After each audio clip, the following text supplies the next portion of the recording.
Warning, this story contains extreme violence, slasher elements, and murder. I encourage you to listen to the entire story, and if you enjoy this type of content, please subscribe and press the bell icon to stay updated. The world had already ended by the time I realized I was still alive. Not that it mattered. Survival felt more like a curse than a blessing in this rotting hellhole. It started with the dead. They didn't come back to life like the movie suggested. No, this was worse. When the first wave hit, it was quick, brutal, merciless. People turned rabid, not in days or hours, but in seconds. I watched as my neighbor, Mrs. Haley, bit down on her husband's face, tearing chunks of flesh as he screamed, blood gushing out like a burst pipe. The government called it a virus. An infection, they said, as if that word could contain the horror spreading like wildfire. But this wasn't just a virus. It was a plague, a wrath unleashed by something far more sinister than science could explain. I holed up in my apartment, barricading the door with furniture. I could hear them outside, their hungry moans filling the air. The smell was the worst: decay, blood, and something else, something primal. For days, I stayed inside, rationing what little food I had. I drank water from the toilet tank, gagging each time but forcing it down. Hunger gnawed at my insides, a constant reminder that I was still human, still alive. For now. Then came the noises. Scratching, pounding, something trying to break through. They knew I was in there. I could hear their growls, their teeth gnashing, flesh slapping against the walls. I clutched the knife I had taken from the kitchen, the only weapon I had. It felt pathetic, a child's toy against the nightmares outside. I was on the edge of sleep when the door gave way. It splintered and collapsed, and they poured in, rotting, stinking corpses, their skin hanging in shreds, eyes clouded with death. They moved with a hunger that terrified me to my core. The first one lunged at me, and I drove the knife into its eye socket. It didn't scream, didn't flinch, just kept coming, its jaw snapping inches from my face. Limp, but the others were already on me. I fought, slashing wildly, my hands slippery with blood, mine, theirs, I couldn't tell. I shoved one off, its face half-rotted, teeth exposed in a permanent sneer. It was relentless, its hands clawing at my throat as I plunged the knife into its mouth, feeling the steel scrape against its teeth before finding soft tissue. I was drowning in them, their fetid breath, their putrid flesh. One bit down on my arm, tearing through muscle and sinew, and I screamed, more from the shock than the pain. I felt the warm gush of blood, my vision blurring as I thrashed, trying to get it off me. I don't know how long I fought. Minutes? Hours? It felt like eternity. By the time I was free, my apartment was a slaughterhouse. Corpses lay strewn about, mutilated, still twitching with unnatural life. I was covered in blood, my own wounds oozing, but I was alive, barely. I stumbled outside, the sun already setting, casting an eerie red glow over the city, a city that was now a graveyard. Fires raged in the distance, smoke thick and black, rising like a shroud over the dead. I could hear them everywhere, moans, groans, the sickening crunch of bones breaking as they fed.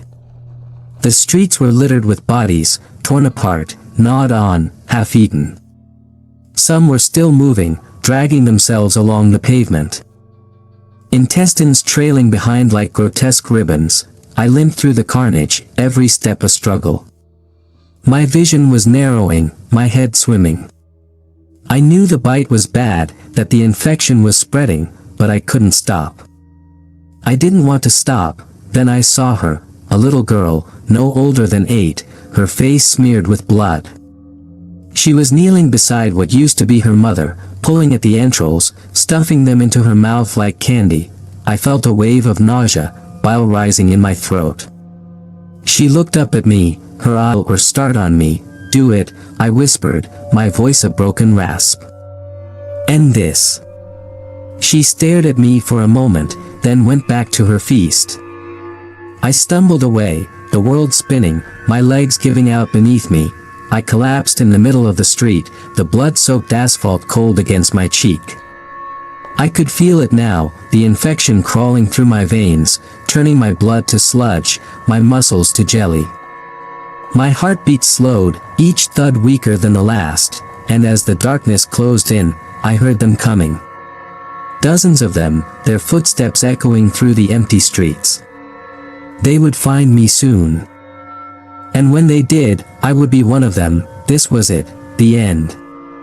No hope, no salvation, just the endless hunger, the relentless pain. I closed my eyes, welcoming the darkness, the nothingness. But even as I slipped away, a part of me was still aware, still fighting, even though I knew it was hopeless, because in this world, in this nightmare, there was only one rule. When I awoke, the first thing I noticed was the silence. It wasn't the peaceful quiet of a world at rest, but the ominous stillness of a predator lurking in the shadows. My body felt like it had been torn apart and stitched back together by a madman. Every muscle screamed in agony as I forced my eyes open. I was still lying on the cold, blood-soaked pavement, but something was different. I could feel it, a gnawing, ravenous hunger that wasn't my own.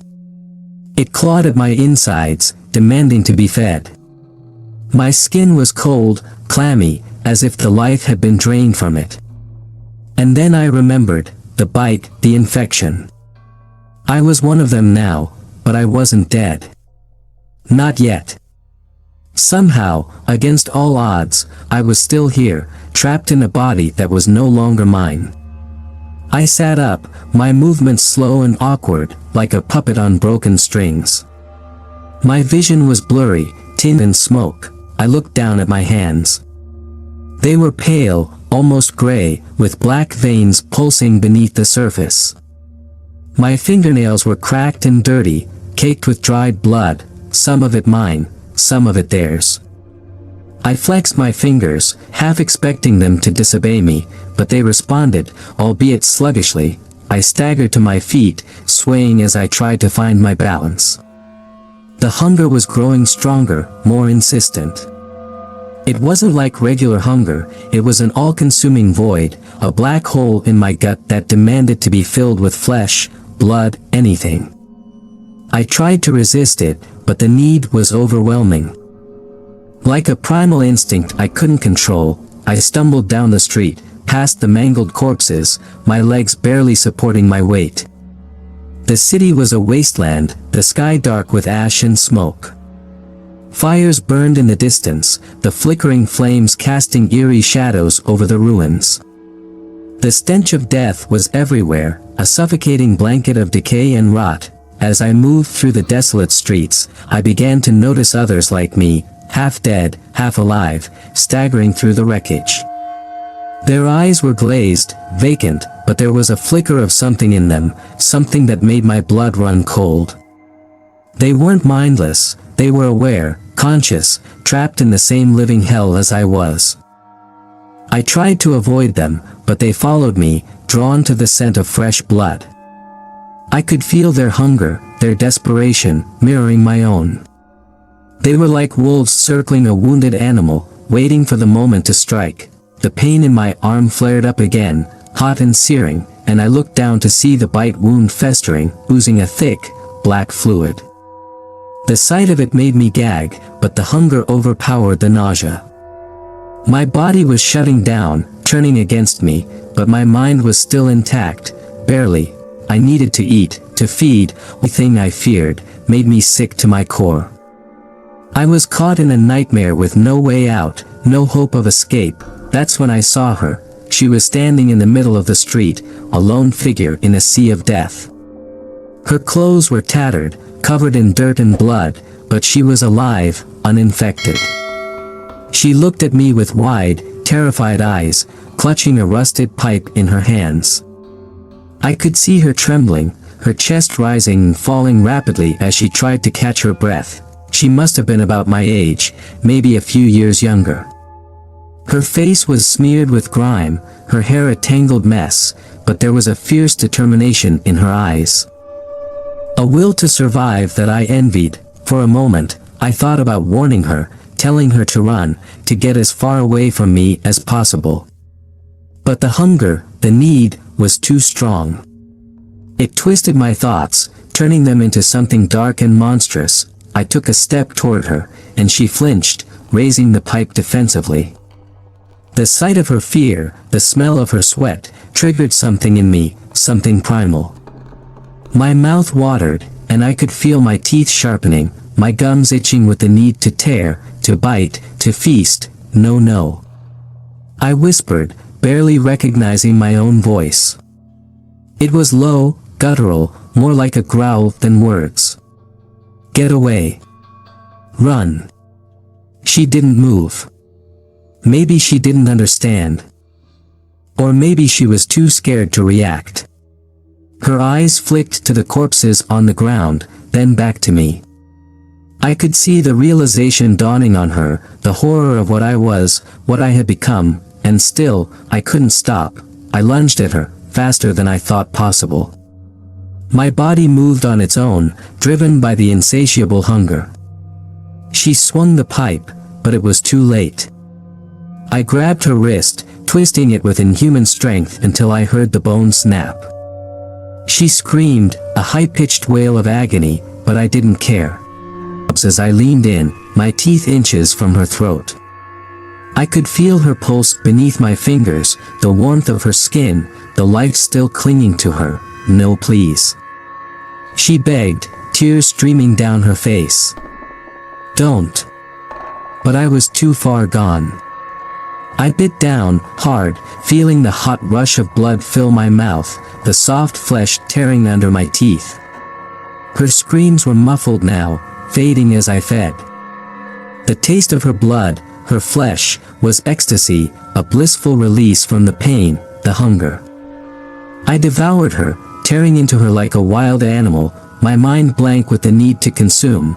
By the time I came to my senses, there was nothing left but a broken, bloodied corpse, unrecognizable as the girl she had once been. I sat back, my stomach churning with a sick mixture of satisfaction and disgust. The hunger was sated, but only for the moment. I knew it would come back, stronger than before, and I would have to feed again. I staggered to my feet, my hands slick with blood, my clothes soaked in it. I was a monster, a walking nightmare, and there was no escape. No redemption. Only the endless hunger, the endless pain. But as I looked around at the desolate, dead world, I realized something. I wasn't alone. There were others like me, trapped in this living hell, fighting to hold on to what little humanity they had left. And in this world, that was the only thing that mattered. The only thing worth fighting for, survival, even if it meant becoming the very thing I feared, even if it meant living through this nightmare, day after day, until there was nothing left but the hunger. The night was falling again, the darkness creeping in like a shroud. And as I walked through the streets, the shadows lengthening around us, the hunger gnawed at me, a constant, agonizing reminder of what I had become. My body moved on autopilot, driven by an instinct I barely understood, a primal need that refused to let go. I was a puppet on invisible strings, pulled by the endless craving for flesh, but even in the haze of my bloodlust, something kept me tethered to a fragment of sanity, a memory, a face, though distorted by the infection, still lingering in the depths of my mind. Her face. The girl I had torn apart, consumed in a frenzy of hunger. The look in her eyes as she pleaded with me, a look I couldn't forget. I hadn't just killed her. I'd destroyed her. And the worst part? I didn't feel regret, not truly. The hunger had taken that from me too, leaving only a hollow echo of guilt, buried under layers of monstrous need. The city was a war zone, and I was just another predator in the night. I moved through the streets, my senses heightened, attuned to every sound, every movement. The wind howled through the empty buildings, carrying with it the scent of death and decay. But there was something else too, something alive. I followed the scent like a bloodhound, my pulse quickening as it grew stronger. I could feel the hunger rising, sharpening my focus, driving out all other thoughts. The scent led me to a crumbling warehouse on the edge of the city. Its doors hanging open like the jaws of a great beast. I slipped inside, my footsteps silent on the concrete floor. The air was thick with the smell of oil and rust, mingling with the unmistakable scent of fear. I wasn't alone. I crept through the shadows, my eyes adjusting to the dim light filtering through broken windows. I could hear them now, whispers, soft and desperate, coming from somewhere deep within the building. I moved closer, my movements slow and deliberate, tinged with fear and urgency. I could make out two voices, a man and a woman, arguing in hushed tones. They were scared, trying to stay quiet, to avoid drawing attention. But they had no idea what was lurking in the darkness. I peered around a corner and saw them. The man was pacing, his hands trembling as he loaded a shotgun, his face pale and drawn. The woman was crouched beside him, clutching a small child to her chest. The child's eyes were wide with fear, but she didn't make a sound, as if she understood the danger instinctively. They were a family, what was left of one, at least. I could see the desperation in their eyes, the hopelessness. They had been running for a long time, and they were running out of options. I should have felt pity, empathy, something human. But all I felt was hunger. I could already taste their blood on my tongue, feel the warmth of their flesh as I tore into it. The hunger was a beast inside me, snarling, clawing, demanding to be fed. I tried to fight it, to hold on to that last shred of humanity, but it was slipping away, drowned out by the need. The man looked up suddenly, his eyes darting to the shadows where I hid. He sensed me, maybe he heard my breathing, or maybe it was just instinct. He raised the shotgun, his hands shaking so badly he could barely aim. "Come out!" he shouted, his voice cracking with fear. "I know you're there." I stepped into the light, my movements slow, deliberate. His eyes widened in horror as he took in my appearance, bloodied, feral, more dead than alive. The woman gasped, pulling the child closer, shielding her with her body. "Stay back!" the man yelled, his finger twitching on the trigger. "I'll shoot, I swear." I could see the fear in his eyes, the desperation. He knew he was outmatched, that the gun wouldn't save him. But he wasn't going to go down without a fight, please. The woman whispered, her voice trembling. That was a low, guttural growl. Words were beyond me now, lost to the beast inside.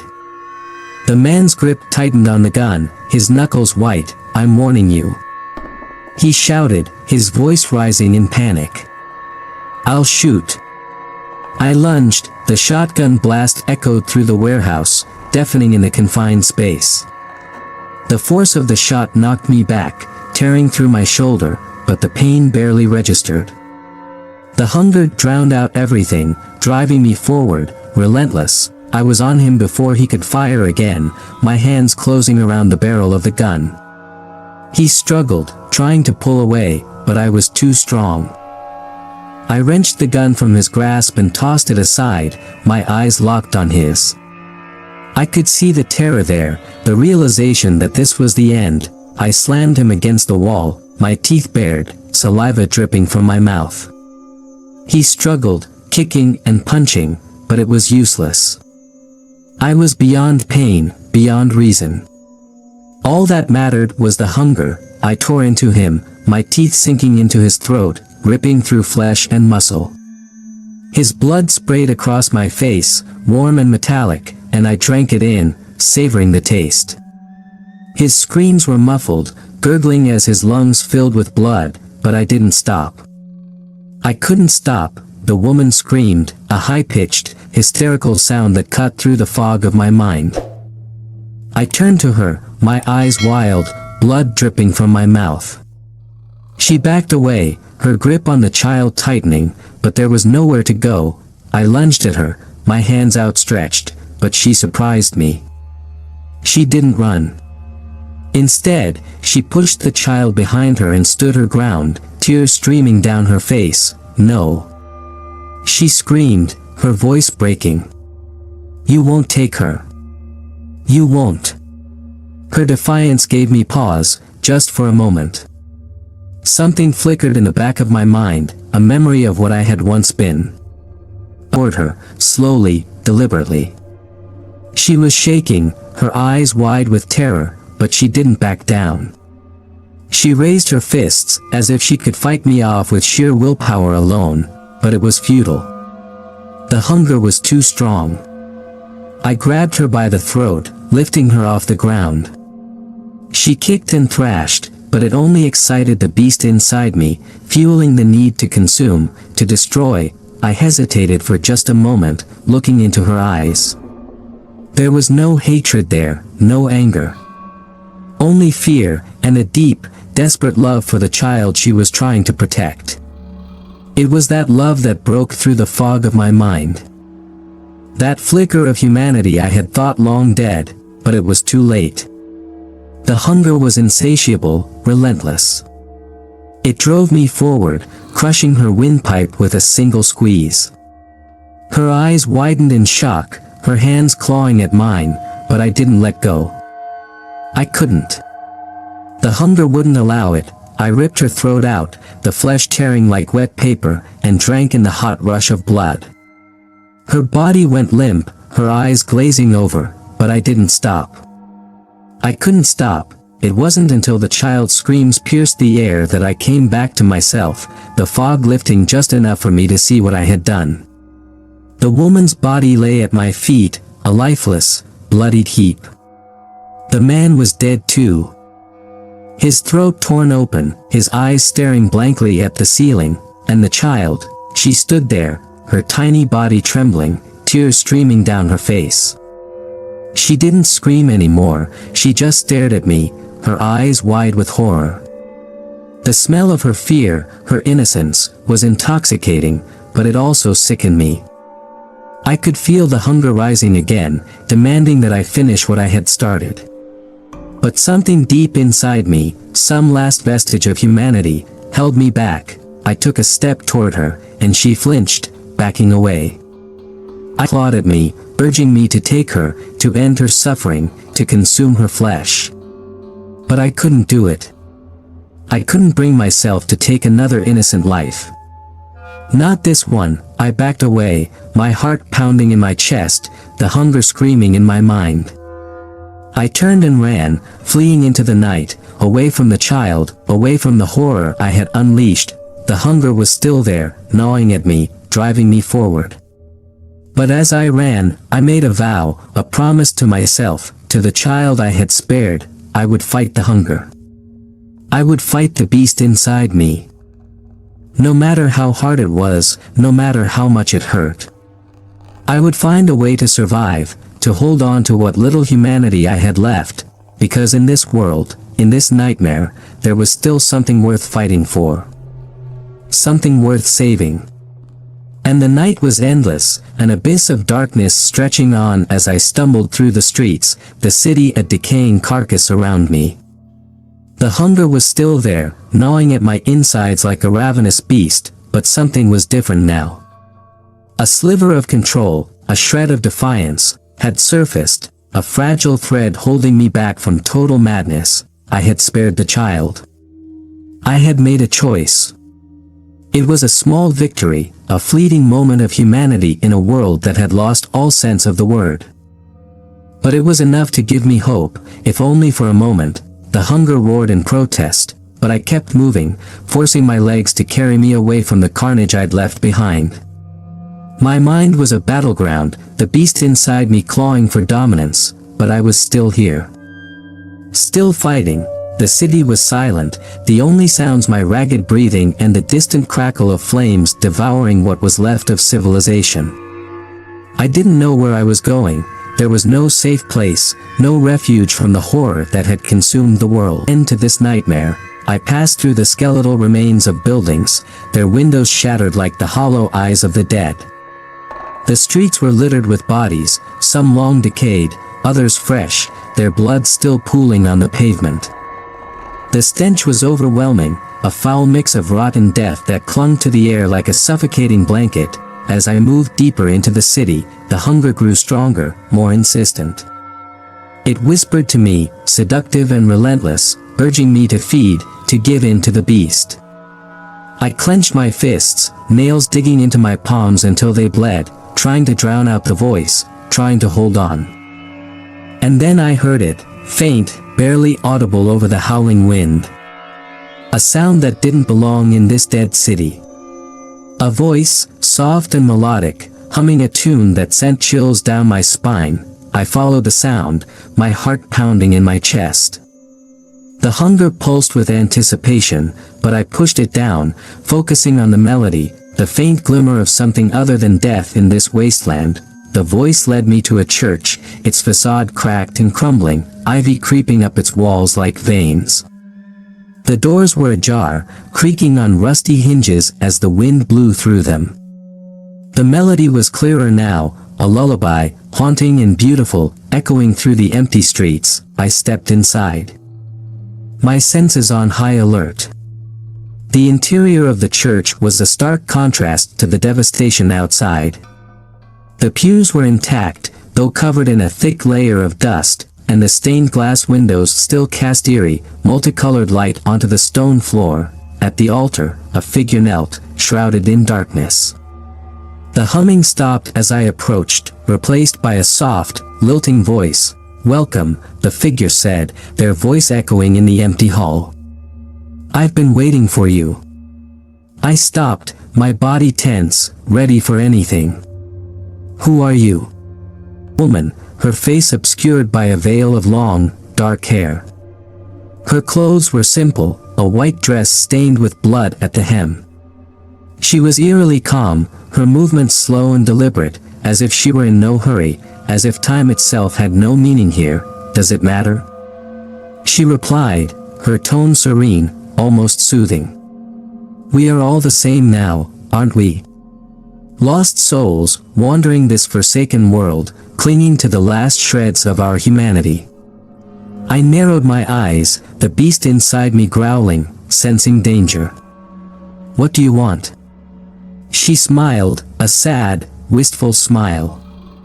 "The same thing you want. To survive. To escape this endless nightmare." The hunger surged. A tidal wave crashing through my mind, and I took a step back, fighting to maintain control. "You don't know anything about me," I spat, my voice trembling with the effort of holding back the beast. "Don't I?" She said, tilting her head, studying me. "I can see it in your eyes. The struggle. The pain. You've lost yourself, but you're still fighting. You want to believe there's something left, something worth saving." Her words cut through me, stirring something deep inside, something I had tried to bury. She stepped closer, her eyes dark and unreadable, and I could feel the hunger in her, just as it was in me. But there was something else too, a calm, a peace that I couldn't understand. "How?" I whispered, my voice barely audible. "How are you? Alive?" She finished for me, her smile widening. "I'm not really. None of us are. But there's a way to keep the beast at bay, to control it, if only for a little while." My heart raced, a flicker of hope igniting in the darkness. "Tell me," I demanded, my voice trembling with desperation.